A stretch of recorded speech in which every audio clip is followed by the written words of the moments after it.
Welcome to an excerpt from The Souls of Black Folk. This is from Chapter 9 of The Passing of the Firstborn by W.E.B. Du Bois. O sister, sister, thy first begotten, the hands that cling and the feet that follow, the voice of the child's blood crying yet, who hath remembered me, who hath forgotten? Thou hast forgotten, O summer swallow, but the world shall end when I forget. Swinburne. Unto you a child is born, sang the bit of yellow paper that fluttered into my room one brown October morning. Then the fear of fatherhood mingled wildly with the joy of creation. I wondered how it looked and how it felt, what were its eyes, and how its hair curled and crumpled itself. And I thought in awe of her, she who had slept with death to tear a man-child from underneath her heart, while I was unconsciously wandering.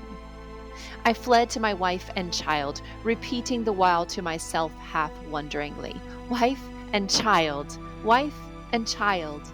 Fled fast and faster than boat and steam car, and yet must ever impatiently await them. Away from the hard-voiced city, away from the flickering sea into my own Berkshire hills that sit all sadly guarding the gates of Massachusetts.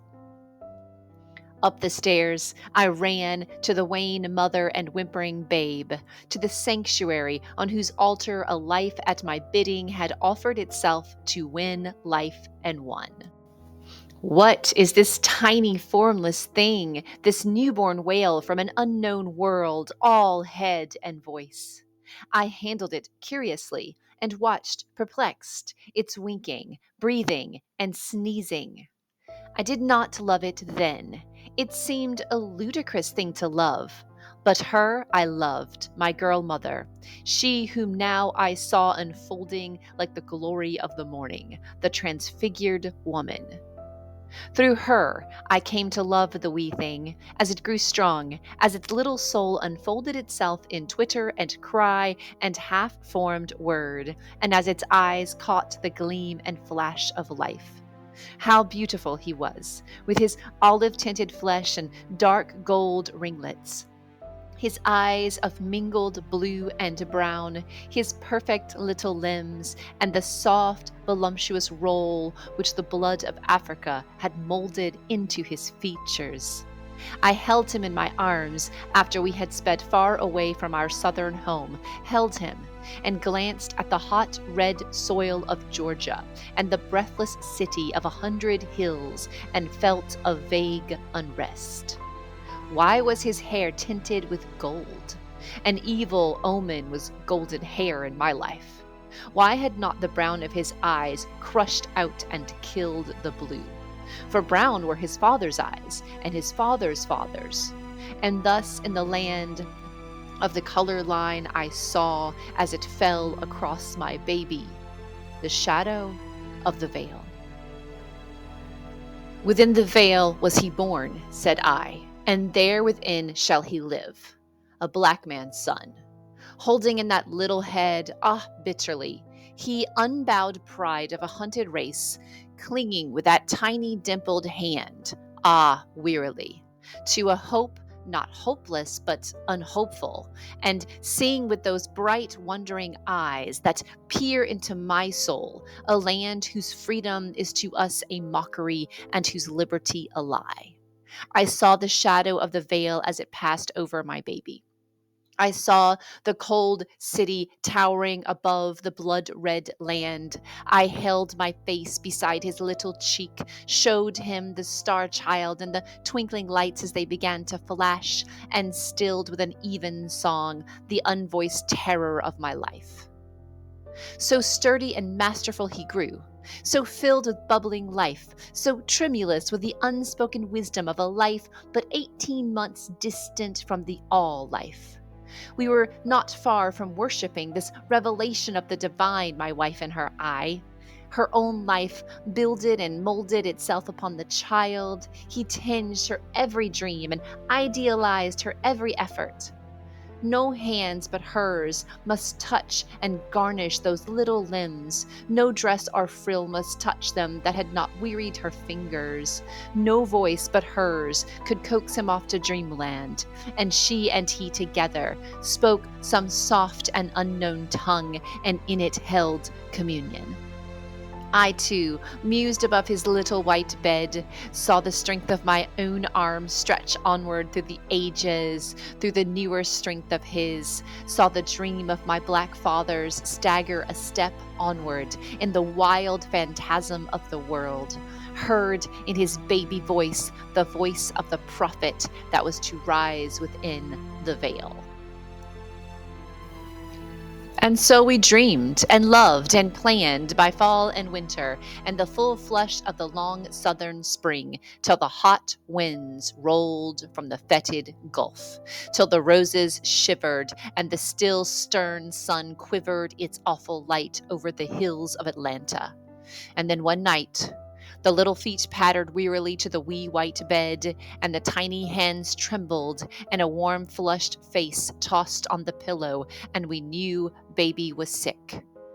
10 days he lay there, a swift week and 3 endless days, wasting away. Cheerily his mother nursed him the first days and laughed into the little eyes that smiled again. Tenderly then she hovered round him till the smile fled away and fear crouched beside the little bed. Then the day ended not, and the night was a dreamless terror, and joy and sleep slipped away. I hear now the voice at midnight calling me from the dull and dreamless trance, crying, "The shadow of death, the shadow of death." Out into the starlight I crept to rouse the gray physician. The shadow of death, the shadow of death. The hours trembled on, the night listened, the ghastly dawn glided like a tired thing across the lamplight. Then we two alone looked upon the child as he turned toward us with great eyes and stretched his string-like hands, the shadow of death, and we spoke no word and turned away.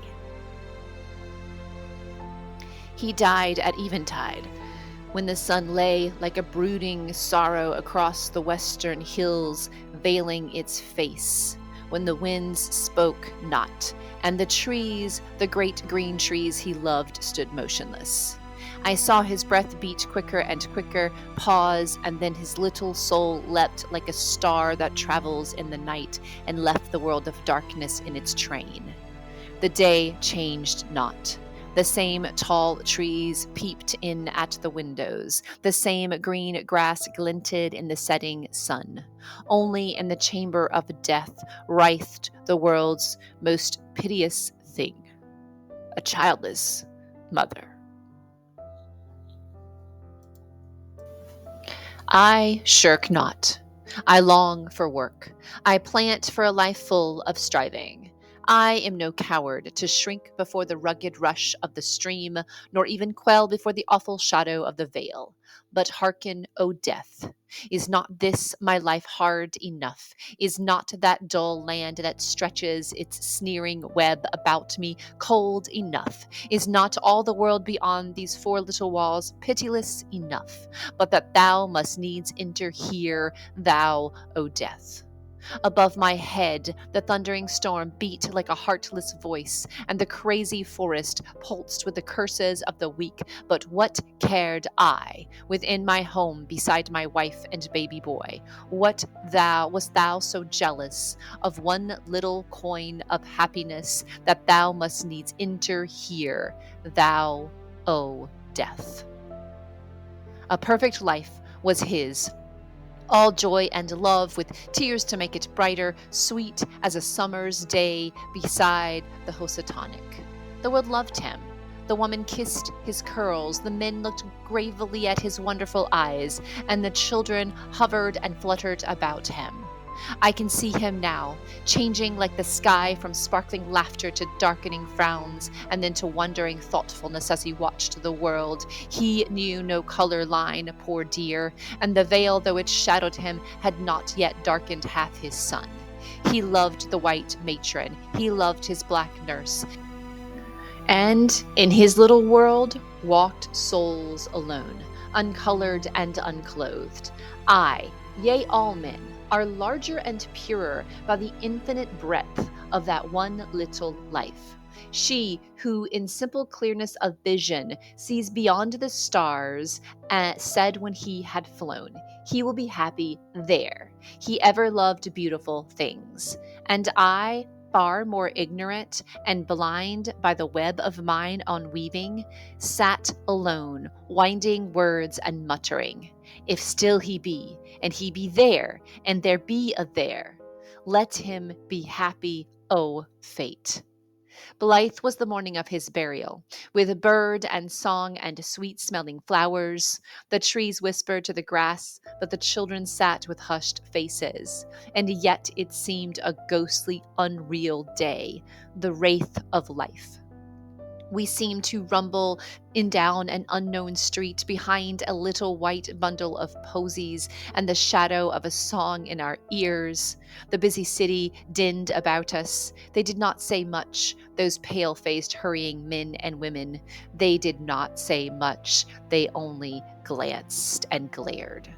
We could not lay him in the ground there in Georgia, for the earth there is strangely red. So we bore him away to the northward, with his flowers and his little folded hands. In vain, for where, O God, beneath thy broad blue sky, shall my dark baby rest in peace, where reverence dwells with goodness and a freedom that is free? All that day and all that night there sat an awful gladness in my heart. Nay, blame me not if I see the world thus darkly through the veil. And my soul whispers ever to me, saying, not dead, but escaped, not bond, but free. No bitter meanness now shall sicken his baby heart till it die a living death. No taunt shall madden his happy boyhood. Fool that I was to think or wish that this little soul could grow choked and deformed within the veil. I might have known that yonder deep, unworldly look that ever and anon floated past his eyes was peering far beyond his narrow now. In the poise of his little curl-crowned head did there not sit all that wild pride of being which his father had hardly crushed in his own heart? For what, forsooth, shall a black man want with pride amid the studied humiliations of 50 million fellows? Well sped, my boy, before the world had dubbed your ambition insolence, had held your ideals unattainable, and taught you to cringe and bow. Better far this nameless void that stops my life than a sea of sorrow for you. Idle words. He might have borne his burden more bravely than we. Ay, and found it lighter too some day. For surely, this is not the end. Surely there shall yet dawn some mighty morning to lift the veil and set the prisoned free. Not for me. I shall die in my bonds. But for fresh young souls who have not known the night and waken to the morning, a morning when men ask of the workman, not is he white, but can he work? When the men ask artists not, are they black, but do they know? Some morning this may be, long, long years to come. But now there wails on that dark shore within the veil the same deep voice, thou shalt forego. And all I have forgone at that command, and with small complaint, all save the fair young form that lies so coldly wed with death in the nest I had builded. If one must have gone, why not I? Why may I not rest from this restlessness and sleep from this wide waking? Was not the world's alembic time in his young hands, and is not my time waning? Are there so many workers in the vineyard that the fair promise of this little body could lightly be tossed away? The wretched of my race that line the alleys of the nation sit fatherless and unmothered, but love sat beside this cradle, and in his ear wisdom waited to speak. Perhaps now he knows the all love, and needs not to be wise. Sleep then, child, sleep till I sleep and waken to a baby voice and the ceaseless patter of little feet above the veil.